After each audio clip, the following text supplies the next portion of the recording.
हरे कृष्ण।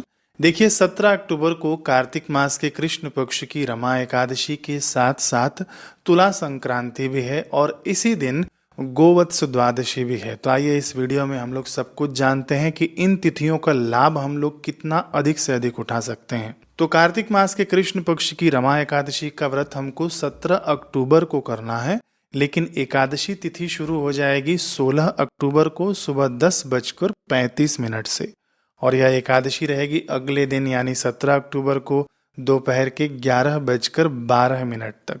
ठीक है, तो व्रत उपवास तो 17 तारीख को करना ही है, यानी 16 तारीख के सुबह में आपको चावल या चावल से बनी हुई चीजें नहीं खाना है पूरे दिन। ठीक है, बाकी आप लोग दूसरा अन्न खा सकते हैं, रोटी आदि खा सकते हैं, जो भी आपको उचित लगे, लेकिन भोजन बिना चावल के ही करें। और व्रत वाले दिन तो अच्छे से व्रत उपवास करना ही चाहिए।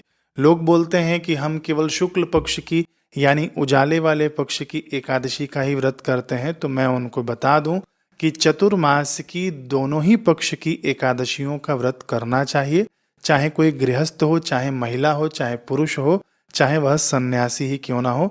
चतुर्मास की सभी एकादशियों का व्रत किया जाता है। शास्त्र कहते हैं कि सेवित एकादशी निर्णाम भक्ति मुक्ति प्रदायिनी, जो इसको श्रद्धा पूर्वक करते हैं ना, तो वह भक्ति तो देती है, मुक्ति भी देने वाली है यह एकादशी। और शास्त्र कहते हैं कि धेनु श्वेता यथा कृष्णा उभयो सदृशम पयः, भले ही गाय चाहे काली हो चाहे सफेद हो, लेकिन उसका दूध तो एक समान ही होता है।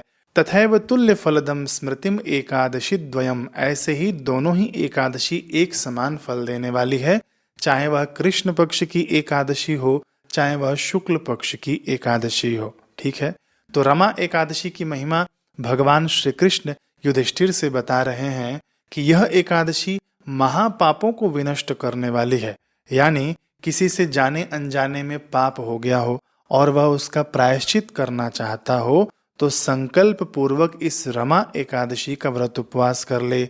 संकल्प पूर्वक मतलब सुबह उठना चाहिए हमको एकादशी के व्रत वाले दिन और भगवान से प्रार्थना करनी चाहिए कि हे भगवान, मुझसे यह अपराध हो गया है, मुझसे यह गलती हो गई है, मैं अपने इस पाप के निवृत्ति के लिए यह एकादशी का व्रत कर रहा हूँ। आप मेरे व्रत में सहयोग करिए, इस व्रत को पूर्णता प्रदान करिए और मुझे इस पाप से मुक्त करिए। और मैं यह भी आपको आश्वस्त करता हूँ कि आगे चलकर इस प्रकार के पाप से अपने आप को बचाऊंगा। ऐसा नहीं कि आप पाप करते जाएं और एकादशी का व्रत करते जाएं तो यह फलित नहीं होगा। तो देखिए, यह हो गया संकल्प पूर्वक एकादशी का व्रत करना। तो भगवान श्री कृष्ण कहते हैं कि एकादशी समाख्याता महापाप हरा परा, यह एकादशी महापाप का भी हरण करने में सामर्थ्यवान है। भगवान आगे कह रहे हैं कि यह एकादशी चिंतामणि और कामधेनु के समान है। देखिए, चिंतामणि क्या होता है ना, एक प्रकार की मणि होती है, उसके सामने कुछ भी आप चिंतन करेंगे यानी सोचेंगे ना, तो वह मणि प्रकट कर देती है, वह सामने आपके ला देती है। कामधेनु गाय के बारे में तो आप लोगों ने सुना होगा कि जो भी आप कामना करते हैं, ऐसी गौ माता है कि वह आपको सब कुछ प्रदान कर देती हैं आपकी कामना यानी इच्छा के अनुसार।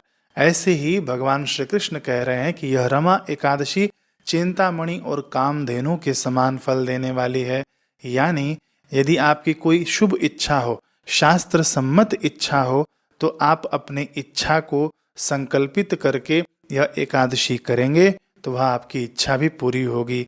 लेकिन इच्छा शास्त्र सम्मत होना चाहिए। ऐसा नहीं कि मेरी इच्छा है कि मेरे दुश्मन की टांग टूट जाए, इसका यह बुरा हो जाए, उसका वह बुरा हो जाए, ये इच्छा नहीं, शास्त्र सम्मत इच्छा।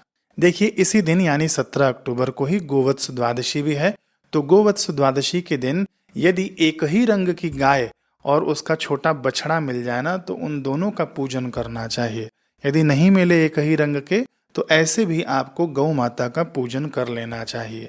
अब देखिए, आपके आसपास गौशाला हो अथवा तो गौ माता आपको मिल जाए, देसी वेद लक्षणा गाय होनी चाहिए। ठीक है ना, ऐसा नहीं कि जर्सी गाय की आप पूजा कर लिए तो लाभ नहीं होगा, देसी गाय का ही आपको पूजन करना है। यदि मिल जाए गौशाला तो आप पूजन कर लेना, नहीं तो मन ही मन गौ माता को आप प्रणाम कर लेना। ठीक है, अब देखिए, मुख्य चीज एकादशी के दिन ना, इस दिन यानी 17 अक्टूबर को ही तुला संक्रांति भी है। इसी को विषुव संक्रांति भी कहते हैं। इसमें जो भी दान पुण्य व्यक्ति करता है, सत्कर्म करता है, जप आदि कर्म करता है, तो उसका प्रभाव 100 गुना होकर मिलता है।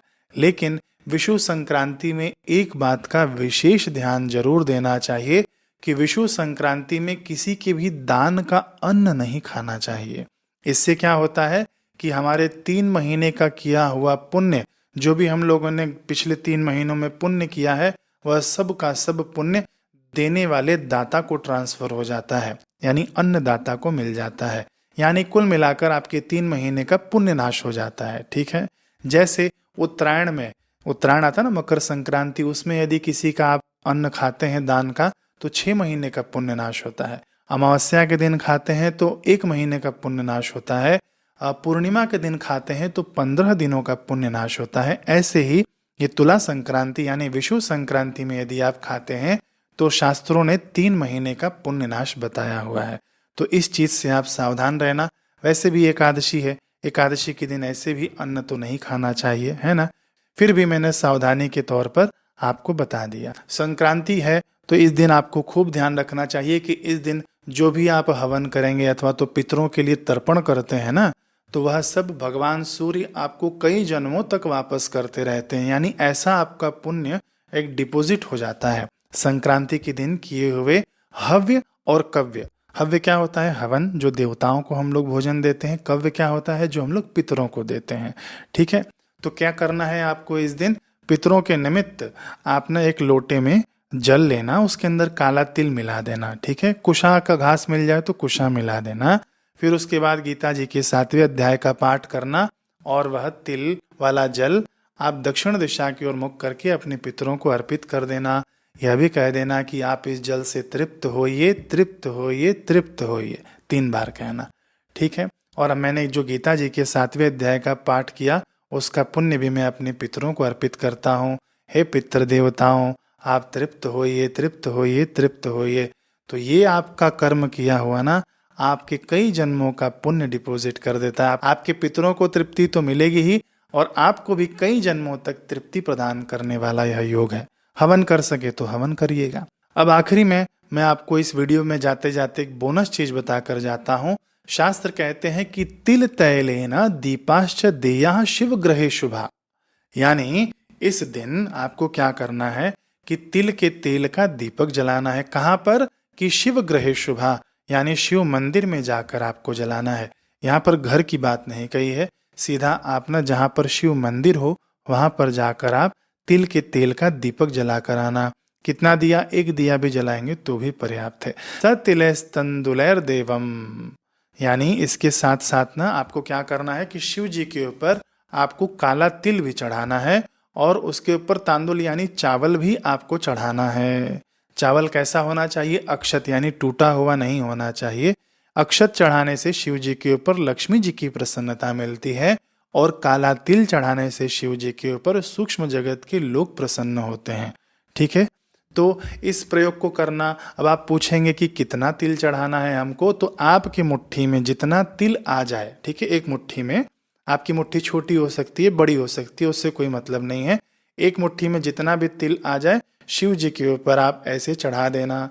फिर आपकी मुट्ठी में जितना अक्षत आ जाए चावल, आप उतना चढ़ा देना। एक प्लास्टिक में ले जाना, बस प्लास्टिक में हाथ डालकर मुट्ठी भरकर शिव जी के ऊपर चढ़ा देना। ओम नमः शिवाय, ओम नमः शिवाय, ओम नमः शिवाय मंत्र सहित चढ़ाना। ठीक है। लेकिन आपको ये प्रयोग कब करना है? शिव जी वाला प्रयोग आपको 17 अक्टूबर को ही करना है, जब संक्रांति का योग चालू रहे, उसी योग में करना है। तो संक्रांति का योग कब से चालू होगा? 17 अक्टूबर को सुबह 10:02 से योग चालू होगा और शाम के 5:46 तक रहेगा संक्रांति का योग। ठीक है।